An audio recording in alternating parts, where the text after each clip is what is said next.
Hello दोस्तों, welcome back to my channel. मैं थोल्ला भाई पेकी में आपका स्वागत है। तो दोस्तों, आज का जो आपका टॉपिक है वो है चैप्टर 1 क्लास 12th फिजिक्स, विद्युत आवेश कूलाम का नियम तथा विद्युत क्षेत्र, जो कि एनसीईआरटी का पैटर्न है। और आज आपका जो टॉपिक होगा वो विद्युत क्षेत्र की तीव्रता और विद्युत द्विध्रुव आघूर्ण होगा, जो कि बहुत ज़्यादा इंपॉर्टेंट है क्योंकि उससे रिलेटेड आपके डेरिवेशन और न्यूमेरिकल्स बनते हैं। तो ज़्यादा टाइम ना बर्बाद करते हुए बढ़ते अपने टॉपिक की ओर। तो सबसे पहले हम समझते हैं कि विद्युत क्षेत्र की तीव्रता क्या होती है। ठीक है, विद्युत क्षेत्र की जो डिफिनेशन है और इसका जो फार्मूला है ये बहुत ज़्यादा इंपॉर्टेंट है। ठीक है, इंपॉर्टेंट होने के साथ साथ डेरिवेशन में उपयोग भी बहुत होता है। तो चलो शुरू करते हैं। सबसे पहले क्या है कि विद्युत क्षेत्र के बिंदु पर प्रति एकांक परीक्षण आवेश, ये शब्द आपको याद करना है।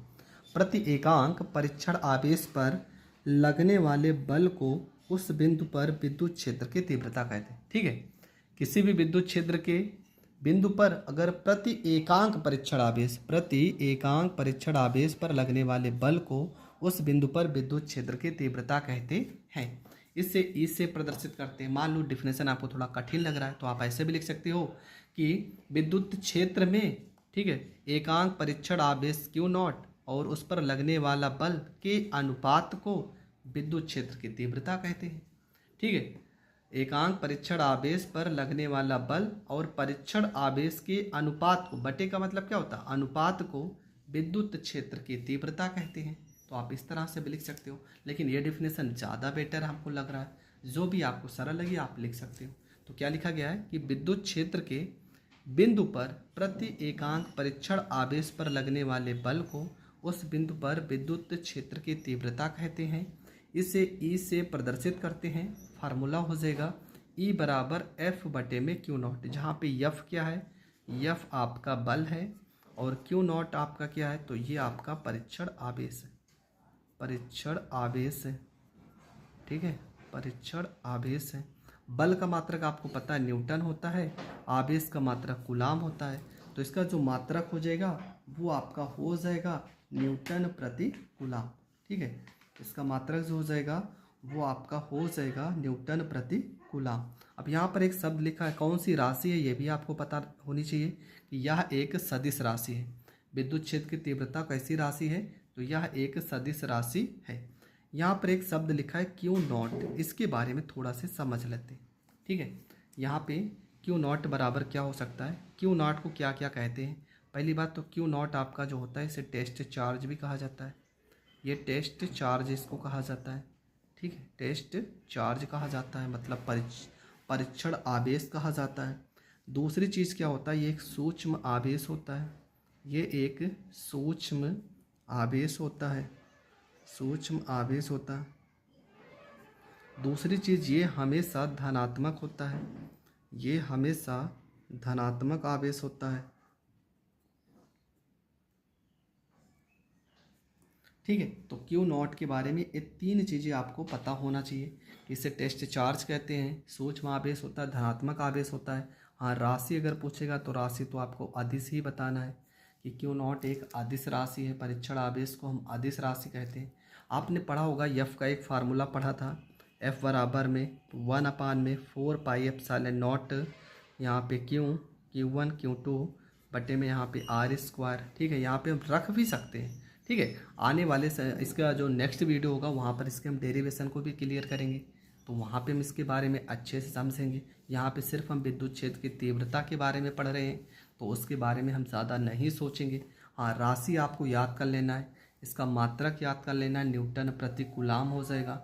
ठीक है, वोल्ट प्रति मीटर भी इसका मात्रक होता है, तो उसका मात्रक वोल्ट प्रति मीटर भी हम कहीं कहीं पर लिखेंगे, जहाँ पे ज़रूरत होगा हम लिख देंगे। परीक्षण आवेश के बारे में तो समझ गए कि टेस्ट चार्ज कहते हैं, सूक्ष्म आवेश होता है, धनात्मक आवेश होता है, अदिश राशि की तरह व्यवहार करेगा। ठीक है, तो इतना चीज़ आपको विद्युत क्षेत्र की तीव्रता के बारे में पता होना चाहिए। अगला आता है विद्युत द्विध्रुव आघूर्ण। ठीक है, विद्युत द्विध्रुव आघूर्ण, मान लेते हैं यहाँ पे कोई द्विध्रुव आघूर्ण है। अब द्विध्रुव आघूर्ण किसे कहते हैं, मान लेते हैं यहाँ पे कोई प्लस क्यों आवेश है, यहाँ पे भी प्लस क्यों है, चाहे माइनस हो सकता है। इनके बीच की निम्नतम दूरी मान लेते हैं 2D है। ठीक है, 2D क्यों मान ले रहे हैं, मान लो यहाँ पे मध्य बिंदु O है, ये आपका D हो गया, ये यहाँ से लेके यहाँ तक डी हो गया, यहाँ से लेके यहाँ तक डी, और यहाँ से लेके यहाँ तक डी, और जब दोनों को जोड़ेंगे तो डी प्लस डी 2D हो जाएगा। तो इसी से हम इस डेफिनेशन को याद कर लेंगे। ठीक है, क्या लिखा है, समान परिमाण, देखो परिमाण समान है, ये भी प्लस क्यों है, ये भी प्लस क्यों है, माइनस भी हो सकता है, हमने क्या कहा कि प्लस भी हो सकता है माइनस भी हो सकता है, लेकिन क्यों ही रहना चाहिए, यहाँ क्यों है तो यहाँ भी क्यों होना चाहिए।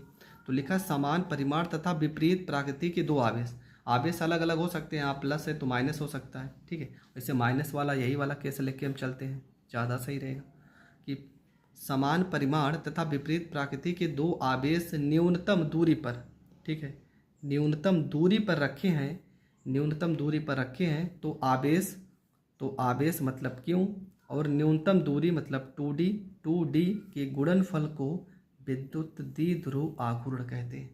बस इतना ही तो लिखना है। क्या लिखना है कि समान परिमाण तथा विपरीत प्रकृति के दो आवेश निम्नतम दूरी पर रखे गए हों तो आवेश मतलब आवेश और इनके बीच की निम्नतम दूरी मतलब कि 2D के गुणनफल को विद्युत द्विध्रुव आघूर्ण कहते हैं। इससे P से प्रदर्शित करते हैं। फार्मूला क्या हो जाएगा, P बराबर में 2QD। ठीक है, मात्रा क्या हो जाएगा, आवेश का मात्रा क्या हो जाएगा, कूलाम हो जाएगा। 2D मतलब दूरी, दूरी का मात्रक मीटर हो जाएगा। कूलाम मीटर को हम डेबाई भी कहेंगे। ठीक है, कूलाम मीटर जो हो जाएगा वो डेबाई के बराबर हो जाएगा। एक डेबाई का मान भी होता है, एक डेबाई बराबर, यहाँ चलो लिख भी दे रहे हैं कि एक डेबाई बराबर आपका होता है 3.3 गुणे 10 की पावर -30 कूलाम मीटर होता है। उसके बाद यह कैसी राशि है, तो यह एक सदिश राशि है। इसका बीमा निकालेंगे तो आवेश की बीमा होती है AT हो जाएगा और दूरी की बीमा हो जाएगी L, तो LTA ये इसका बीमा हो जाएगा। ठीक है, तो इसके बारे में इतनी चीज़ तो आपको पता ही होना चाहिए जितनी चीज़ें मैंने यहाँ पे समझा दी। ठीक है, इसका एक सवाल हम कर लेते हैं छोटा सा, अगर पेपर में आ भी जाएगा तो आप आसानी से कर सकते हैं। तो प्रश्न है आपका कि 10 माइक्रोकूलाम के दो बराबर तथा विपरीत आवेश एक दूसरे से 10 सेंटीमीटर की दूरी पर रखे गए हैं तो द्विध्रुव विद्युत द्विध्रुव आघूर्ण की गणना कीजिए। तो सबसे पहला काम हम क्या करेंगे, यहाँ पर हम चलो एक दर्शा भी दे रहे हैं, प्लस क्यों हो जाएगा माइनस क्यों हो जाएगा, क्योंकि बोला विपरीत आवेश।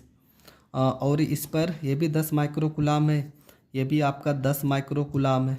इनके बीच की देखो लिखा है एक दूसरे से 10 सेंटीमीटर, मतलब यहाँ से लेके यहाँ तक पूरी दूरी दे दिया गया है 10 सेंटीमीटर। यहाँ पे कुछ लोग कन्फ्यूज़न होते हैं कि यहाँ पे सिर्फ D का वैल्यू मान लेते हैं, ये पूरी दूरी है, इसका मतलब ये 2D का वैल्यू है। 2D बराबर आपका हो गया 10 सेंटीमीटर, इसको मीटर में चेंज करेंगे तो हो जाएगा 10 गुणे 10 की पावर -2 हो जाएगा, ये आपका मीटर में चेंज हो जाएगा। जबकि Q का वैल्यू दिया गया आपका 10 माइक्रोकूलाम, यहाँ पे 10 हो जाएगा, माइक्रो हटाएंगे 10 की पावर -6 और यहाँ पे आपका हो जाएगा कूलाम।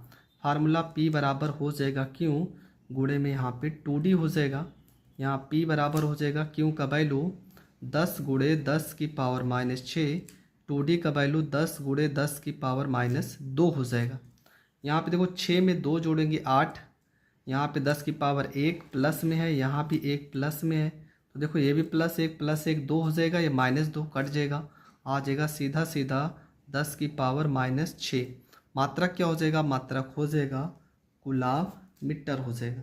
ठीक है, मात्रक क्या हो जाएगा, मात्रक कूलाम मीटर हो जाएगा और ये आपका हो जाएगा करेक्ट आंसर।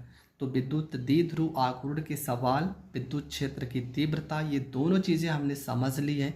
इसके बाद अब जो भी टॉपिक होगा उसमें डेरिवेशन होगा, बहुत ज़्यादा इंपॉर्टेंट डेरिवेशन है, इसलिए उस वीडियो को देखना ना भूलें। तो मिलेंगे नेक्स्ट वीडियो में, तब तक के लिए जय हिंद जय भारत।